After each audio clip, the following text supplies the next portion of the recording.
नमस्कार साथियों, T for teacher के यूट्यूब चैनल पर आप सभी का हार्दिक स्वागत है। आज के इस वीडियो में हम सामान्य हिंदी के 15 महत्वपूर्ण प्रश्नों को हल कर रहे हैं और यह इसका 92वां पार्ट है। तो चलिए आज के इस वीडियो को शुरू करते हैं। वीडियो शुरू करने से पहले आपसे रिक्वेस्ट है, आपको वीडियो अगर अच्छा लगे तो वीडियो को लाइक करना है, शेयर करना है और चैनल पर नए हो तो चैनल को सब्सक्राइब कर लीजिए ताकि इस प्रकार के नए वीडियो आपको मिल सके। प्रश्न संख्या 1 दे रखा है, उपसर्गों के प्रयोग से क्या होता है? शब्दों के अर्थ में वृद्धि होती है। ऑप्शन बी है शब्द के अर्थ में न्यूनता आती है। ऑप्शन सी शब्दों के अर्थ में परिवर्तन आता है। ऑप्शन डी दे रखा है शब्दों के अर्थ में अपरिवर्तन रहता है। तो उपसर्गों के प्रयोग से कोई शब्द मान लीजिए दीन शब्द है और इसमें हम प्रति उपसर्ग लगा देते हैं तो इसमें क्या परिवर्तन होता है? इसमें क्या परिवर्तन होता है या उपसर्गों के प्रयोग से क्या होता है? तो उपसर्गों का जब प्रयोग किया जाता है तो शब्दों के अर्थ में परिवर्तन हो जाता है। तो इसका सही जवाब जो हो जाएगा वो विकल्प सी हो जाएगा। क्लियर?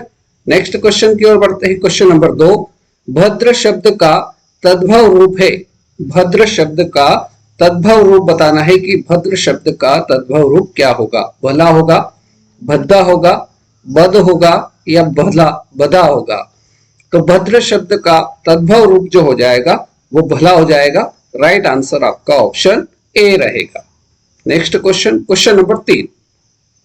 प्रश्न नंबर 3 दे रखा है, दाता शब्द का विलोम शब्द है। दाता का विलोम शब्द है आता, उदार, सोम या प्रज्ञ। तो दाता शब्द दे रखा है और हमसे इस प्रश्न में पूछा गया है कि दाता शब्द का विलोम शब्द क्या होगा? तो दाता का विलोम शब्द हो जाता है सोम। तो इसका करेक्ट आंसर जो होगा वो विकल्प सी हो जाएगा। आगे बढ़ते हैं प्रश्न संख्या 4 की ओर। प्रश्न नंबर 4 है, हाथी का पर्यायवाची शब्द नहीं है। इनमें से कौन सा ऐसा शब्द है जो हाथी शब्द का पर्यायवाची शब्द नहीं है? करी हाथी का पर्यायवाची शब्द है इसलिए ये विकल्प नहीं होगा। बी है नाग भी हाथी का पर्यायवाची शब्द है।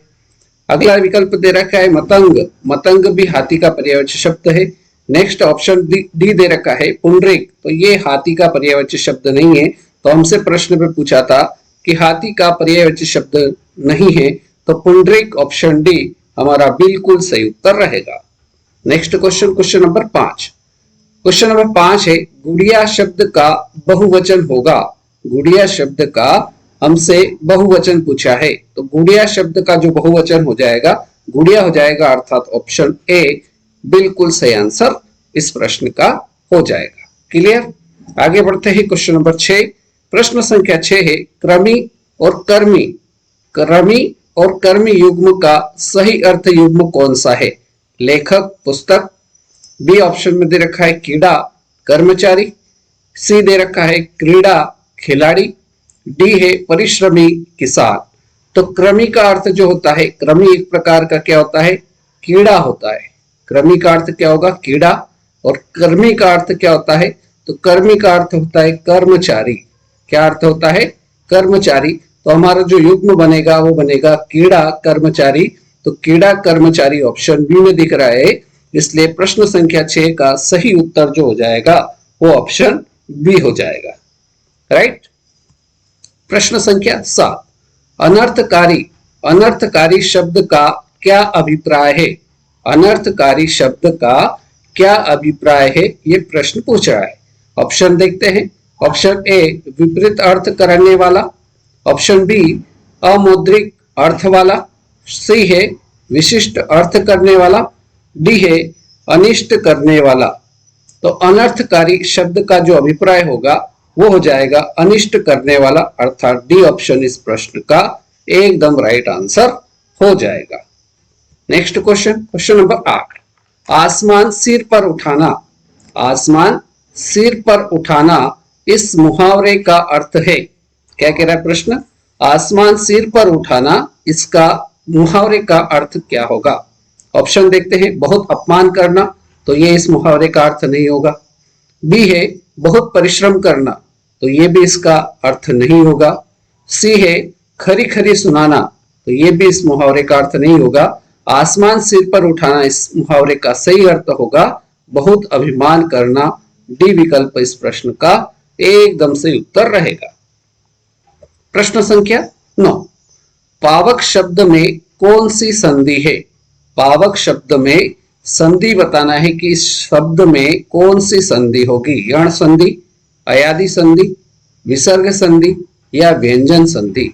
तो हमें जो शब्द दे रखा है पावक, इस पावक शब्द में जो संधि होगी वो अयादि संधि होगी, अर्थात बी विकल्प इस प्रश्न का बिल्कुल सही जवाब रहेगा। प्रश्न संख्या 10, पुस्तक से कौन सा विशेषण बनेगा? पुस्तक शब्द से कौन सा विशेषण शब्द बनेगा? पुस्तकालय, पुस्तकें, पुस्तकीय या पुस्तकों। तो जो पुस्तक शब्द है इससे जो विशेषण बनेगा वो बनेगा पुस्तकीय, अर्थात सी विकल्प इस प्रश्न का एकदम राइट आंसर हो जाएगा। प्रश्न संख्या 11, प्रश्न संख्या 11 में दे रखा है आप भला तो जग भला। सुना भी होगा आपने, आप भला तो जग भला वाक्य में सर्वनाम के किस भेद का बोध होता है? निजवाचक सर्वनाम, प्रश्नवाचक सर्वनाम, अनिश्चयवाचक सर्वनाम या संबंधवाचक सर्वनाम। तो हमें जो वाक्य दे रखा है आप भला तो जग भला, इस वाक्य में सर्वनाम का जो बोध होता है वो होता है निजवाचक सर्वनाम, अर्थात ए विकल्प इस प्रश्न का बिल्कुल सही जवाब रहेगा। नेक्स्ट क्वेश्चन, क्वेश्चन नंबर 12, परमेश्वर, परमेश्वर शब्द में समास है। परमेश्वर शब्द में समास बताना है कि इसमें कौन सा समास होगा? तत्पुरुष समास, अव्ययीभाव समास, ऑप्शन सी द्विगु समास, ऑप्शन डी कर्मधारय समास। तो जो शब्द हमारे पास है वो शब्द है परमेश्वर, अर्थात परम धन ईश्वर। परम धन ईश्वर बराबर हो जाएगा परमेश्वर, तो यहाँ पर विशेषण हो जाएगा, इसलिए यहाँ पर विशेषण विशेषण क्या उपयोग हो रहा है, इसलिए कर्मधारय समास ऑप्शन डी बिल्कुल राइट आंसर रहेगा।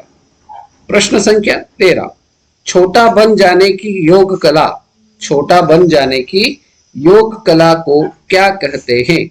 लघुता, लघुकाय, लघुत्तम या लघिमा। तो छोटा बन जाने की योग कला को कहा जाता है लघुकाय। राइट आंसर आपका ऑप्शन बी हो जाएगा। आगे बढ़ते हैं प्रश्न संख्या 14 की ओर। निंदा का उद्गम ही हीनता और कमजोरी से होता है। क्या कह रहा है वाक्य? निंदा का उद्गम ही हीनता और कमजोरी से होता है। यह कथन किसने कहा है? हरिशंकर परसाई, आचार्य शुक्ल, डॉक्टर नगेंद्र या सुमित्रानंदन पंत ने। तो निंदा का उद्गम ही हीनता और कमजोरी से होता है, यह कथन कहा गया है हरिशंकर परसाई ने। तो इस प्रश्न का जो सही उत्तर होगा वो ऑप्शन ए हो जाएगा। राइट। और अब बारी है आज के इस वीडियो के अंतिम प्रश्न, प्रश्न संख्या 15। अशोक के फूल, अशोक के फूल नामक निबंध संग्रह के रचनाकार कौन है?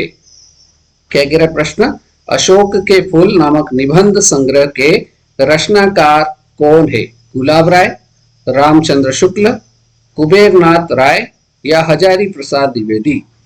तो हमें प्रश्न दे रखा है अशोक के फूल नामक निबंध संग्रह के रचनाकार जो है वो है हजारी प्रसाद द्विवेदी, इसलिए इस प्रश्न का सही जवाब जो हो जाएगा वो विकल्प डी हो जाएगा। क्लियर?